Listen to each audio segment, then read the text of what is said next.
Okay, well, welcome back to Zero Cool Gaming, and today we're going to be doing a review of a game called Need for Speed Undercover. Guard for anyone. It's time to put a stop to what's going on around here.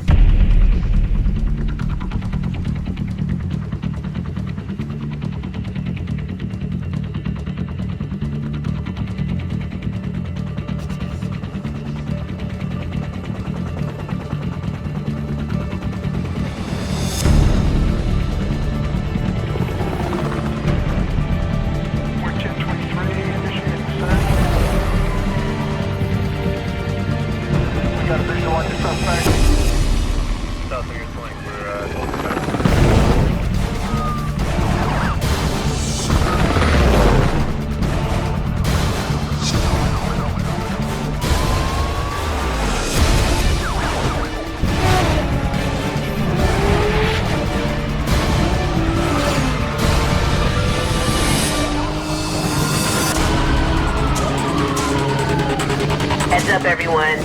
Word just came through. The feds are taking control of this pursuit. It'll... Now, to start this, I'm going to give a little background on my history, I guess you could say, with Need for Speed in general. I've played several of their games, and some of them I deliberately avoided. And even more so today. For several reasons, but we'll get into that when I cover those games. So I guess you could say that the first Need for Speed that I played was Underground, and then Underground 2. There wasn't much of a story to either of those. Just racing, street racing, that sort of thing. Can't really say, not much of a story, but regardless, that's good gameplay, fun gameplay, cool cars, lots of upgrades and customization, all that sort of stuff. That part I did not mind. In fact, that part I all enjoyed. I enjoyed most of it. Part of it was illegal, part of it was legitimate. It just depended on, I guess, your view. But regardless, fun games. Need for Speed Carbon I also enjoyed. Even though you were playing a bad guy, the whole premise of the idea was that you were trying to clear your name for a crime you never committed. And again, that's something that I can get behind. That whole story arc didn't bother me at all. And again, most of it revolved around different types of racing, different cars, lots of customization, all things that I enjoyed. So then you get the Need for Speed Shift 2, Pro Street. Again, not much of a storyline to any of those at all, but different types of racing, different styles. They added new types of competitions. And again, I didn't find a problem with any of that. I did play the run, didn't really like it. I thought it was way too short. The Hot Pursuit games I avoided because I didn't even like the premise of the games themselves. And what I saw online of gameplay wasn't something that I would enjoy. So I avoided those. This game I honestly thought was going to be like Carbon, but the story to this game was very off-putting. I didn't mind the racing itself, But what I didn't like about it was the story itself. I didn't like how it was put together. I didn't like the lady that you were working with. I found her to be very condescending, very off-putting. Everything that I dislike about women, pretty much. Or at least that type of woman. I'll put it that way.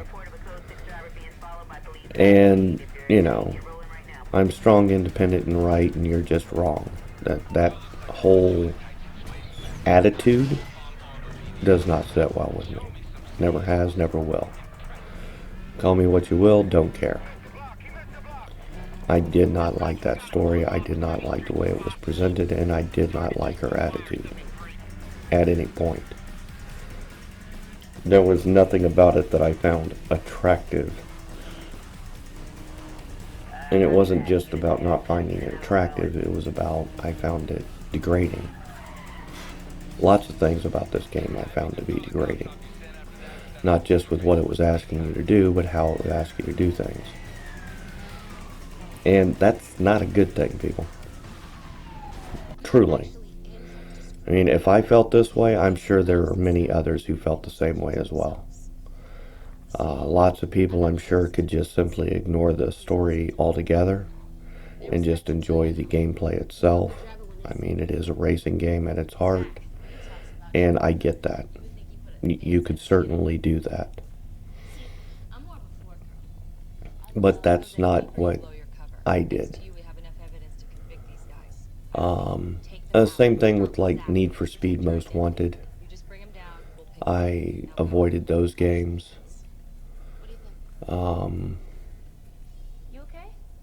There were several different types of these games that I avoided outright because of the kind of story that it was promoting over the gameplay that it might have been. That's just a me thing. The same reason why I didn't like Assassin's Creed and I don't like Hitman. The story, the premise, the reason that you were doing that, I just couldn't get behind any of it. So, it's not that I didn't try the games, I did. I just didn't like them. Same thing with Thief.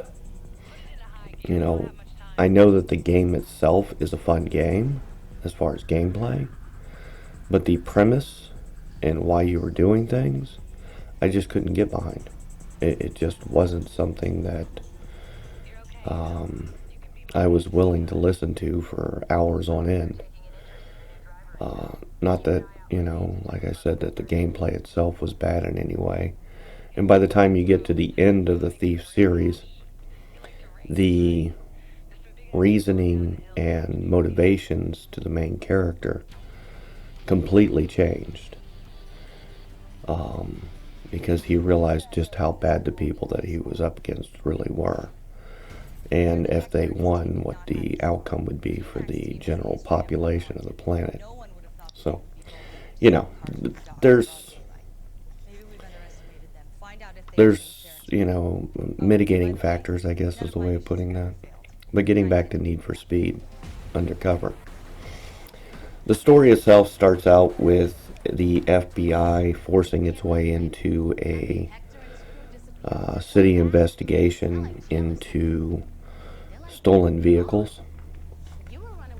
It's obvious that this is an organization that's stealing the vehicles because they're being granted access to ports where vehicles are coming in off of ships.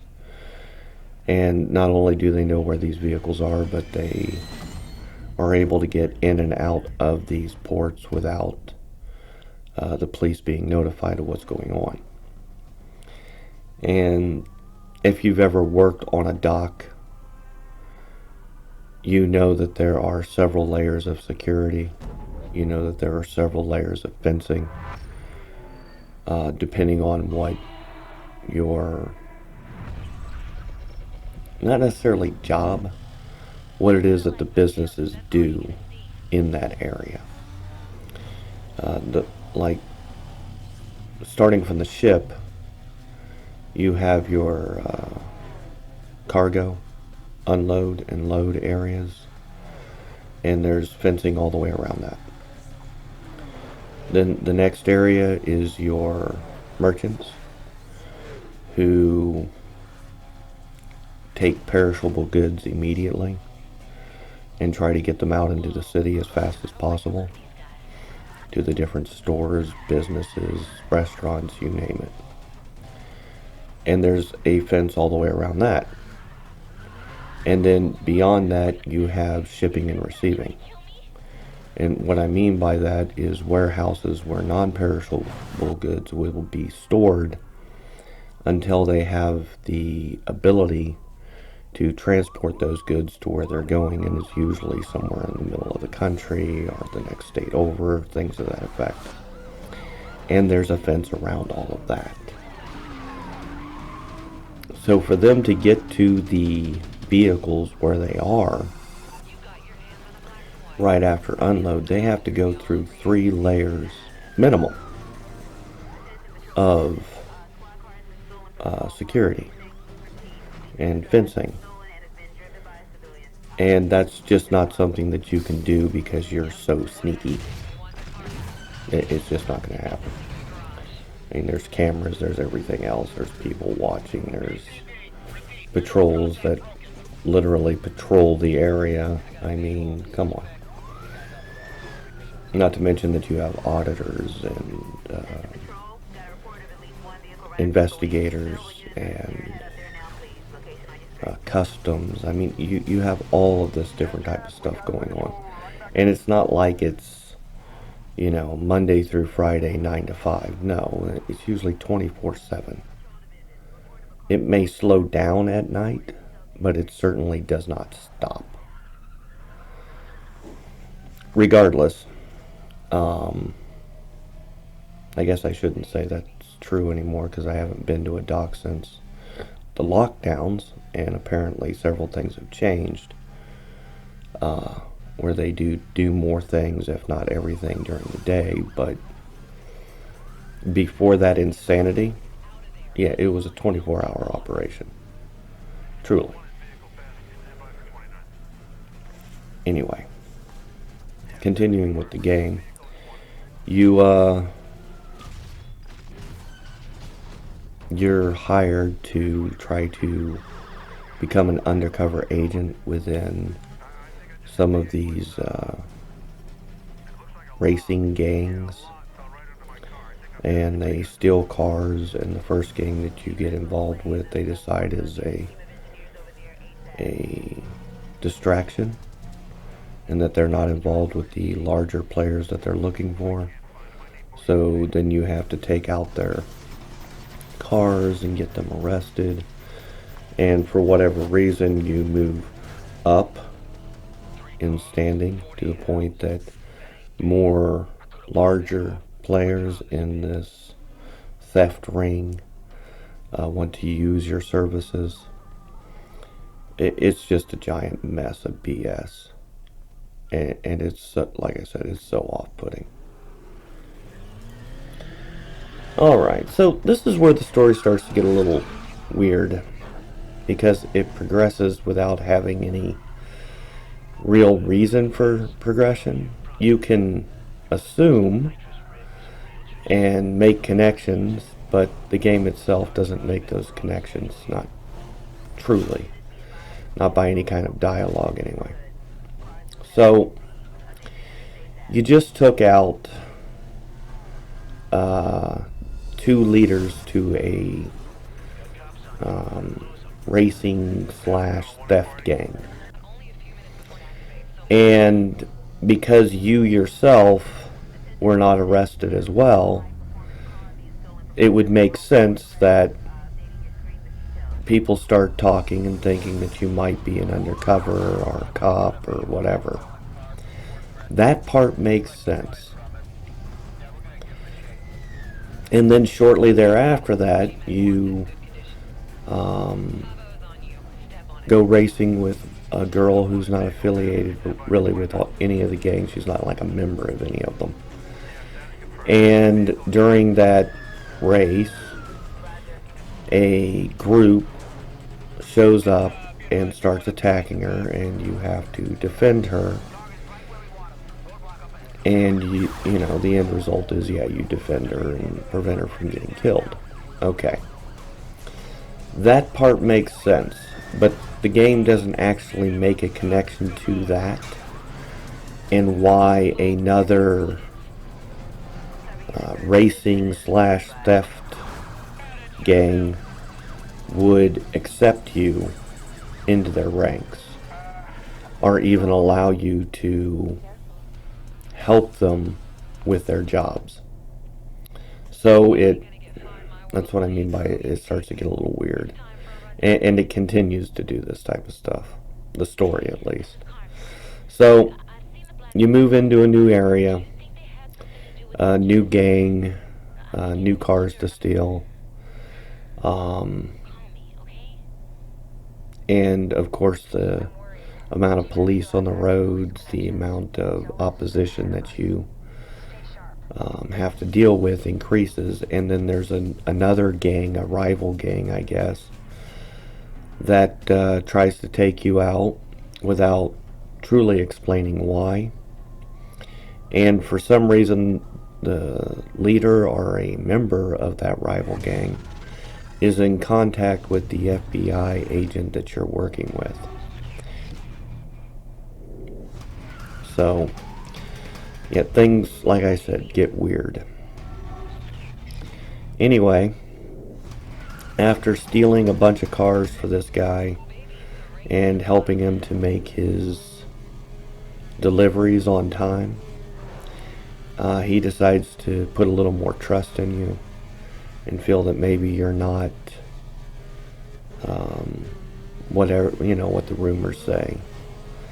You steal a cop car, you steal a vehicle from a Hollywood celebrity, these sorts of things. But regardless, eventually,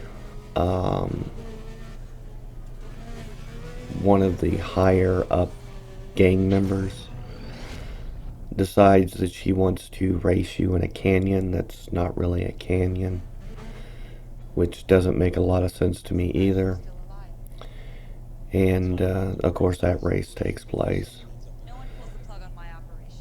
Like I said, a lot of this game just, it wasn't what I was thinking it was going to be. It wasn't what I was expecting. It wasn't like Carbon at all. It just isn't, for whatever reason.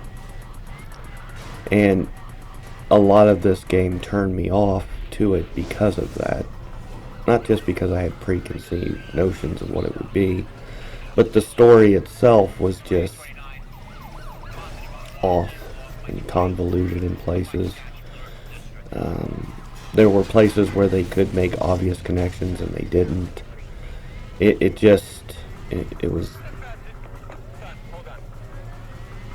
didn't play well. The story didn't play well with the gameplay. And I don't know why that was. It's not like Need for Speed, as far as from the point where they started doing stories into their games. And not all their games do they even do stories into them. I mean, it's just a reality of the Need for Speed games. But this one in particular, the story is not done well for the gameplay that you've been given, or even for a racing game in general.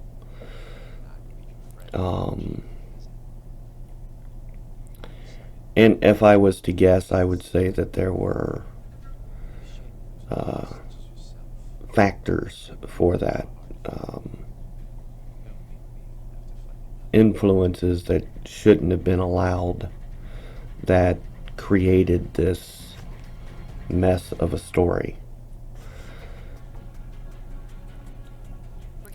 I guess what I'm saying is that you know, EA in general has gotten to be a worse and worse production studio over the years, and EA today is just atrocious.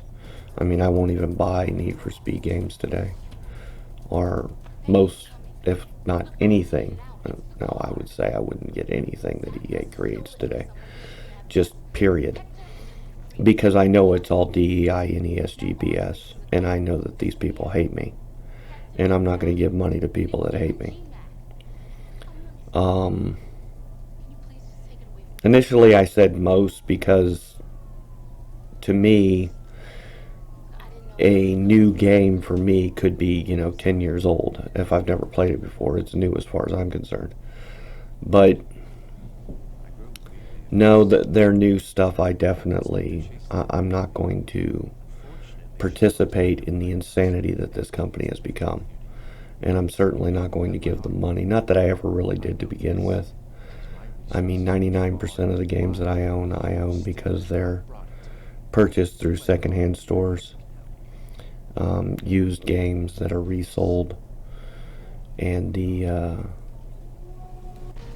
production companies that created them don't get any of that money anyway. And I've never had a problem with that. I could care less if it's a used game. I could care less if I'm buying it 4 years after it came out or 10 years after it came out. That's never been a deciding factor for me when I'm looking at games that I want to play. I usually look for unique play styles, unique advancements in particular types of gameplay themselves. These sorts of things. That's really what I look for. And then overall, in general, I just enjoy games that are actually RPGs.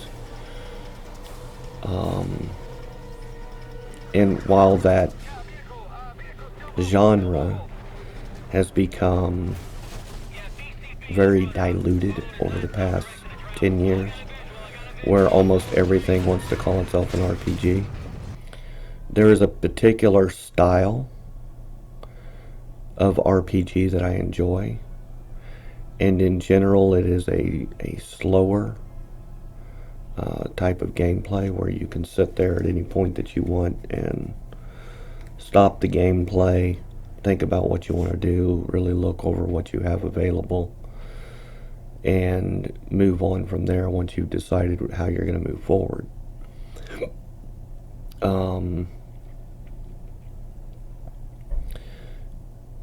Real-time combat with pause is, to me, a type of actual RPG gameplay.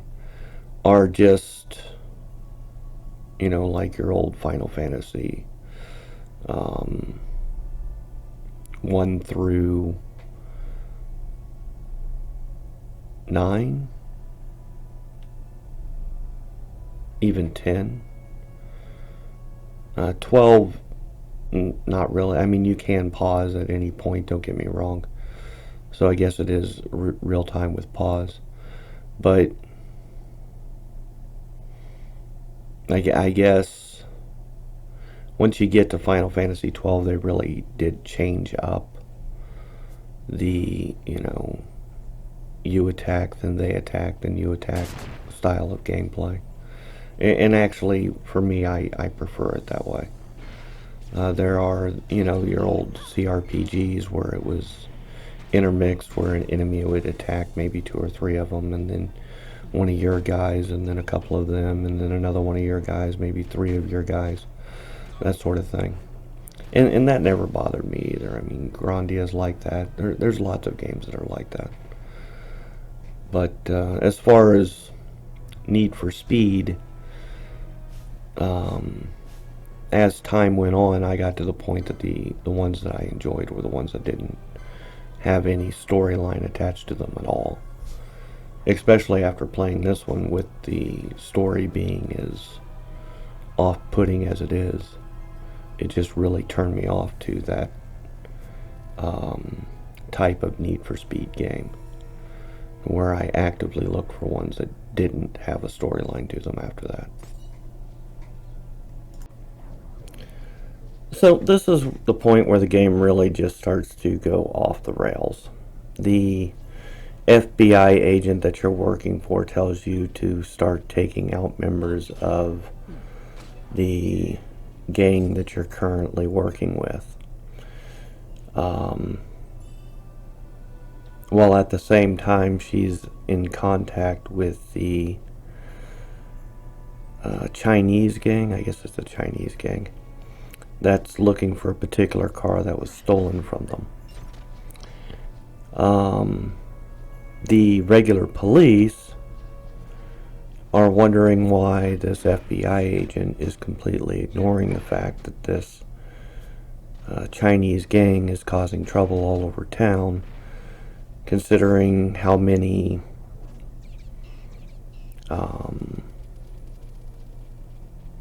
crimes they commit, what type of crimes they commit.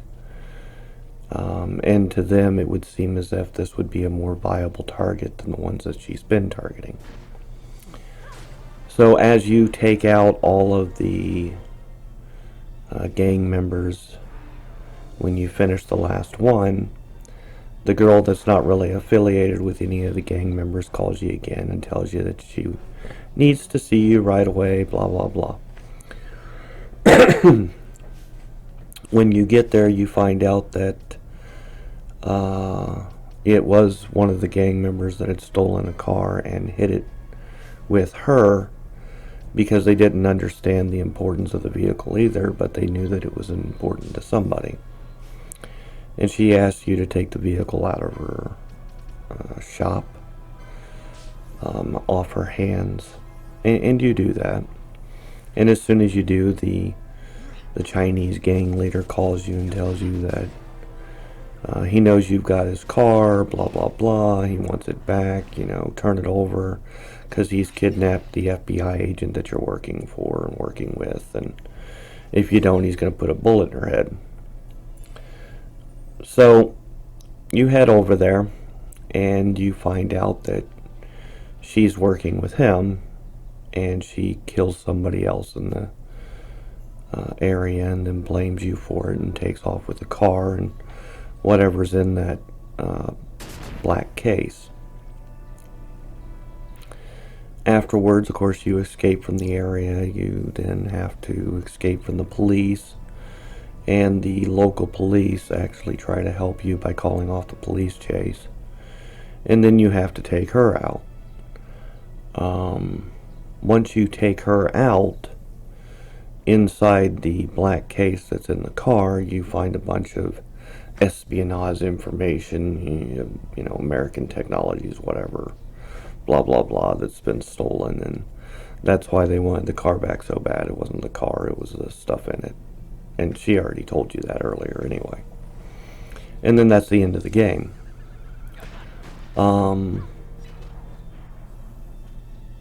None of that makes sense.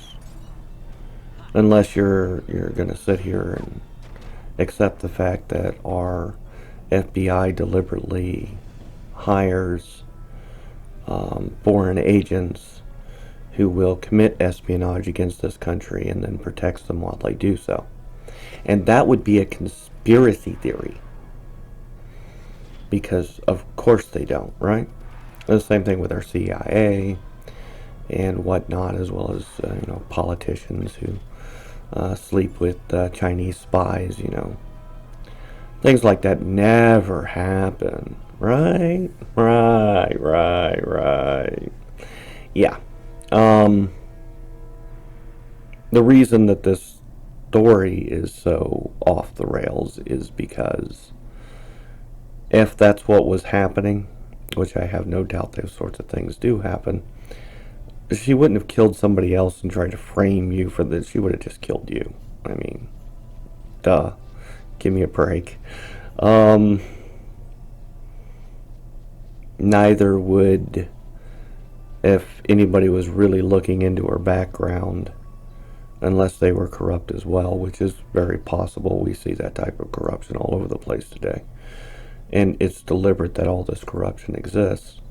But if they were really looking into her background and who she was connected to, as well as the Chinese mafia that was doing all these different crimes, they would have found a connection between the two long before and would have simply arrested her for it, even if the FBI demanded her release because of undercover, whatever BS, political nonsense they pull as a reasoning for it. I mean, just reality speaking, the whole story is unhinged and inconsistent. As a result, the whole thing just feels off. And it felt off right from the beginning of the game. It was blatantly obvious that something was very off and wasn't right, and they were just... Anyway. I hate games that do stuff like this.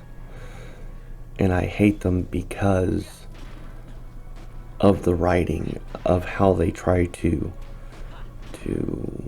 end it. And none of it makes any damn sense along the way. But, you know, who am I to be questioning how some obviously insane writer decides to write their story about these sorts of things? You know, other than somebody who's read a lot of books, watched a lot of movies, played a lot of video games. Like I said, I got over 2,000 video games. I probably have over 2,000 comics, over 2,000 books. I've watched over 2,000 movies. These sorts of things over my life. I mean, don't get me wrong, I'm retired, so I've been around a while. But regardless, with all of that information to draw from, I can easily tell the difference between a well-written story and something that's trash. And this was a trash story. It just was. The game itself wasn't my type of game style. Like I said, that's why I didn't play things like Most Wanted and Hot Pursuit. Is because I don't enjoy the cop chase games that Need for Speed had created. I didn't think that that's what this one was going to be. Even though the cover, yes, it shows a car with cops chasing it. And don't get me wrong, there were indications that that's what type of game this was going to be, certainly. It just... I wanted to believe, I guess, is the best way of putting it, that it was going to be something that it absolutely was not. Anyway.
That's my rant for the day. I hope that you enjoy the rest of yours. If you could hit the like, subscribe, rumble, follow buttons, all that does help. And I will talk to you later.